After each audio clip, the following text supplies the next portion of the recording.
What is going on, guys? It's Reflex here, and I got another platinum. Now, this is going to be a little bit different than my other I got a platinum videos, or I got the platinum, whatever I call this. But instead, I'm going to review a little bit of Astro's Playroom, but mainly this is going to be a review on the PS5. But yes, I ended up getting the platinum for Astro's Playroom, the game that is pre-installed to your PS5, whichever version you get is pre-installed on there. And it pretty much gives you, a tutorial and kind of work around of like how your controller works with the haptic feedback and the adaptive triggers. And I mean, it is a very fun game. Like, even if you take that away, it's also kind of blast through the past of kind of the road through PlayStation pretty much, because I mean, I don't know exactly what's going to be playing in the background. It's obviously going to be for Astro's Playroom, but there's a certain point once you finish everything where you pretty much see a mural of the PlayStation 1 era into the PlayStation 2 era, into the PlayStation 3, and into the PlayStation 4. And there's also the PlayStation Labo, where you see literally every single artifact and everything PlayStation related in there. And once you get the platinum, that really means that you pretty much have every single piece, every single artifact.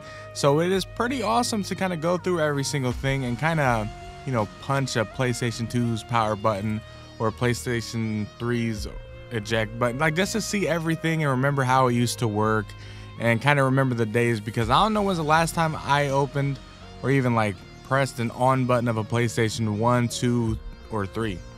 And PlayStation 4, obviously, we finally, well, not all of us, it was still a difficult time to even get the PlayStation 5, but for some of us, it was the last time we would ever use our PlayStation 4, except for maybe, mine personally, I took my PlayStation 4 and moved it down, and now it's going to be a family console. But for other people, they might continue to use it, and for other people, they might have sold it to just help get the PS5, whatever it may be. But regardless, we're into a new era, and Astro's Playroom was a nice introduction to it. When I first got my PlayStation 5, I booted up that game, and I was honestly baffled because I was using the Pulse headset as well as obviously the control that comes with it, because I mean, that's what you need to use it or to play it. But when you first walk around, you feel the haptic feedback and kind of feel everything. And I will be honest, it was cool in Astro's Playroom, but when it comes down to it, the haptic feedback is not going to be utilized in a lot of different things. Like, for instance, in 2K21 Next Gen, the haptic feedback really isn't there. In Call of Duty, I have yet to honestly feel it at all. And you really only feel it in Astro's Playroom, which obviously, probably in future titles like God of War, Horizon Forbidden West, whatever it may be, maybe even Far Cry 6, they will probably utilize this technology even further. Now, with the adaptive triggers, it's a pretty cool idea. I enjoy it, but at the same time, it's a little bit interesting. And like I said, this is a PS5 review as well as an Astro's Playroom, so I'm gonna kind of hop back and forth. But like with the adaptive triggers on like a multiplayer game like Call of Duty Cold War or NBA 2K21 Next Gen, the adaptive triggers are kind of a nuisance more than a cool feature. It was cool. It's like really cool in a single player setting, but because it keeps you immersed. But when it comes to multiplayer, you're not really looking to be immersed but have fun with friends. And when it comes to like Call of Duty, for instance, when I'm trying to shoot a gun and then out of nowhere, like it's inconsistent in Call of Duty, but like for certain guns, for some reason, to shoot, it takes a little bit more, like you actually have to press it hard. So I ended up turning the trigger effects off. Yes, you can turn the adaptive triggers. You can turn those off in pretty much every game. I've done it in Dark Souls, I've done it in NBA or Demon Souls, I've done it in NBA 2K21 and Cold War. Now, I will not do that with games like God of War and any future titles like Cyberpunk, Horizon Forbidden West, Far Cry 6. Like, if it's a single player game, I want to feel immersed. I want to just kind of be happy with what I'm playing. So I'm going to be like, okay, I'm just going to keep everything on, keep it normal. But with multiplayer games, that's not the case. I will not do that. But regardless, it is a cool idea. Like playing Astro's Playroom and playing through, you feel the different variations of vibrations, whether you're walking on, if it's wood, sand, and water, flying through the air, you feel everything. And if you're pulling something. You feel that with the adaptive triggers. It's cool. It's a cool idea. Not every single developer is going to utilize that, and it doesn't work for every game, I think, the way they were intending, because I mean, it is a nuisance in certain aspects. Like I said, multiplayer games, I feel like it's more of a nuisance than a cool feature, and you kind of get over it after a while. But for like single player games, it's a good idea. Now the Pulse headset, it's your average 3D headset. It is comfortable, but if you're playing, if you're having a session that's like, I would say 4 hours or more, which the average gamer might not play that long. Or maybe, I mean, I don't know, like, it depends. If you're coming home from work and you really don't have time, you probably aren't gonna have it on that long. But you also might come home, you're like, all right, gotta play with some friends, and then you're on for 6 hours, 8 hours, whatever it may be. It starts to kind of get, maybe your ears are smaller than mine. My head is big, so I was looking forward to this because I never had a headset that actually fit my head properly. This one does. It has an elastic band on the headset that fits your head, and you don't have to actually like stretch the sides out to make it fit your head. The ear cuffs actually fit your ears properly. The sound is where it gets cool. So there's 5 settings to each.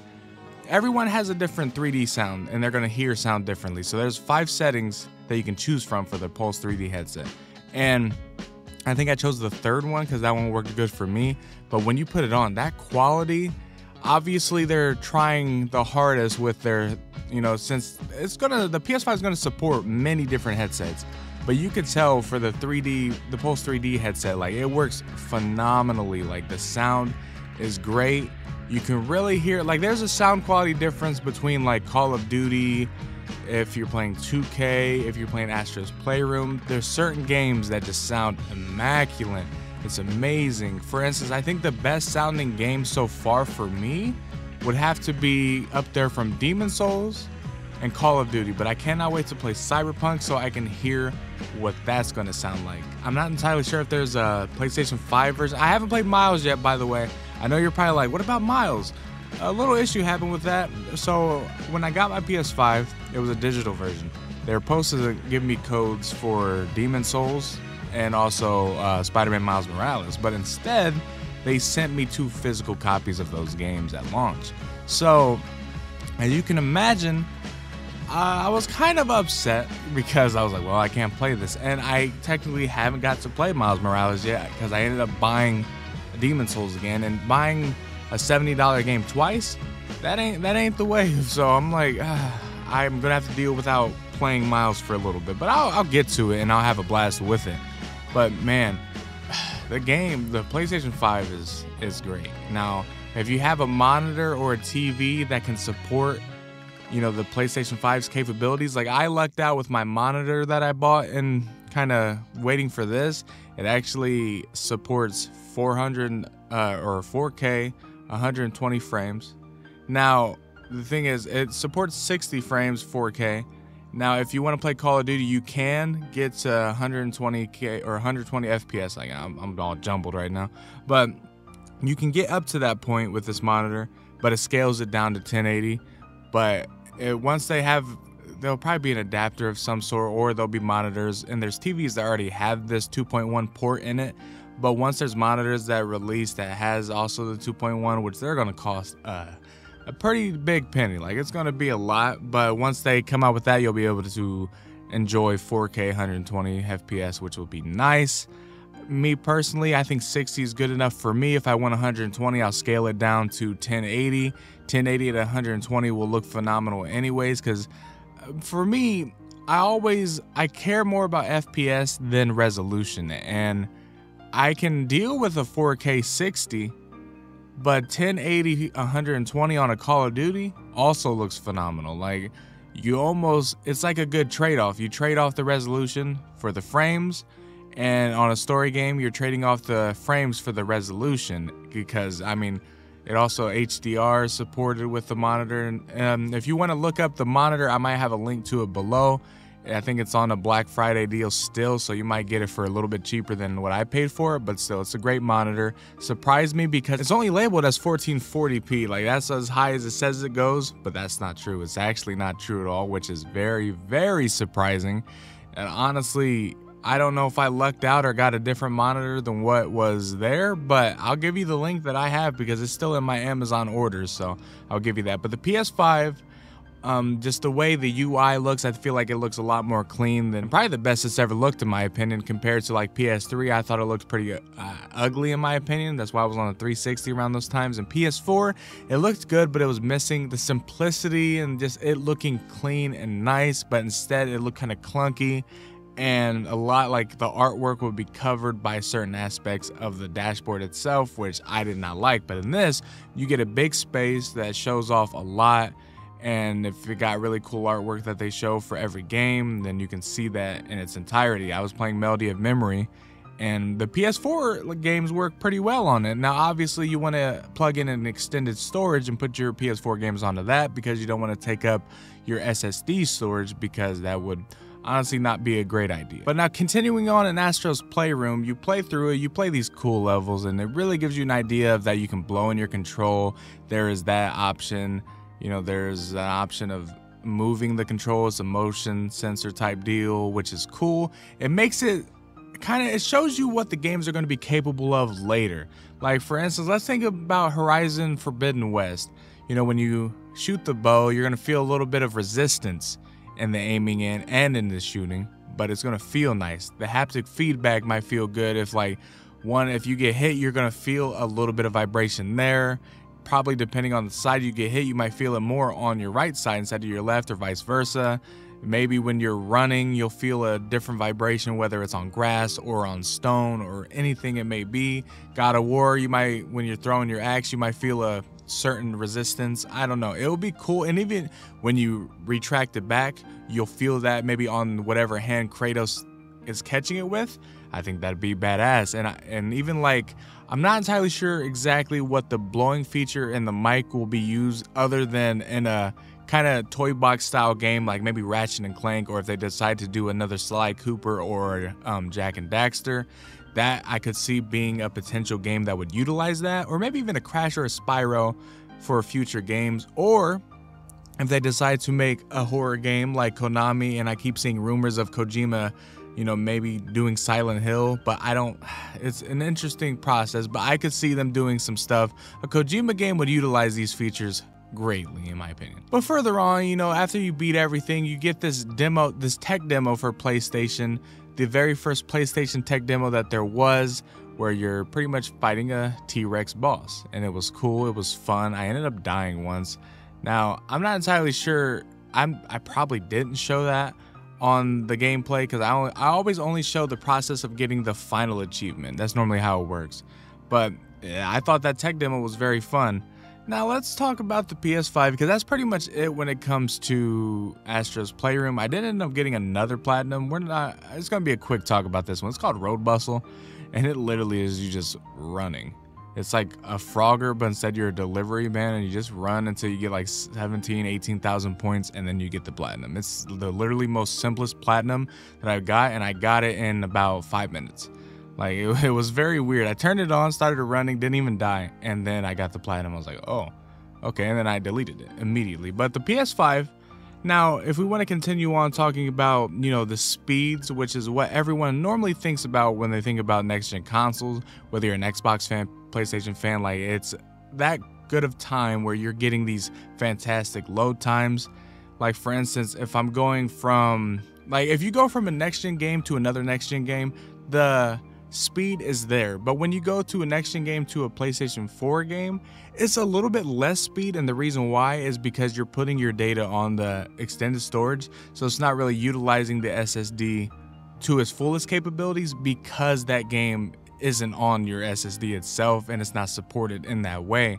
Now, if you did decide to maybe put, you know, Last of Us Part 2 on your SSD, or maybe even a just random PS4 game, it would load a lot faster. But when you load it from your extended storage, it's still majorly faster, but it is not as fast as it could be. But the loading times are crazy. Like, for instance, NBA 2K21, when you load into a game, like even in my career, getting to my career takes forever in previous 2Ks. It would take anywhere from like 3 to 5 minutes just to get into, you know, get past 2K TV, but also loading in to watch 2K TV, just to get to the option to even pick a game. But in 2K21 Next Gen, you get to my career almost instantaneously, and then you click on the next game in the schedule, bang, you're right there walking out of the tunnel onto the court. It is crazy. It is honestly mind-boggling that that's where we are in this next-gen game. I think the look of the console looks very nice. The charging station, honestly, for me, I have not experienced any issues. I did see some people have issues, but for me personally, I haven't noticed these issues at all. The Pulse headset, like I said, is good. The HD camera, I'm probably never going to use it, but it showed pretty decent quality, better than the PlayStation 4 and 3 camera, obviously, because they upped the hardware. I think it's 1080p now, but you can honestly probably get a cheaper camera for better quality.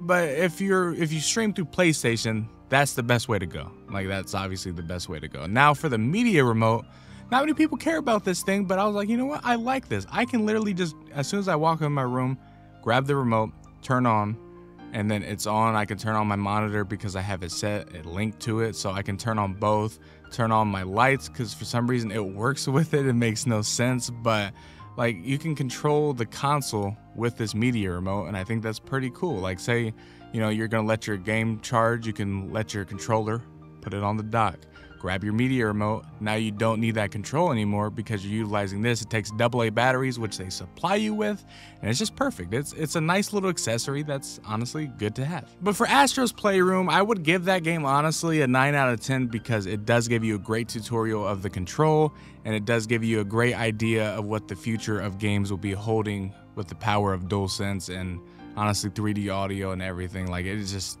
the future of gaming is amazing, to be quite honest. And I'm gonna get a Series X later down the line, so if I get 100% or something over there, I might make a different playlist. But for now, we're on the PlayStation wave, and honestly, it's a good wave to be on. Hope you guys did enjoy this video. If you did, leave a like, subscribe, and leave a comment if you have any questions for me. I realized this Platinum specifically was a little bit jumbled, but that's just because I want to talk more about the PlayStation 5 than anything. Hope you guys did enjoy, and you guys know the drill. I will see you guys later.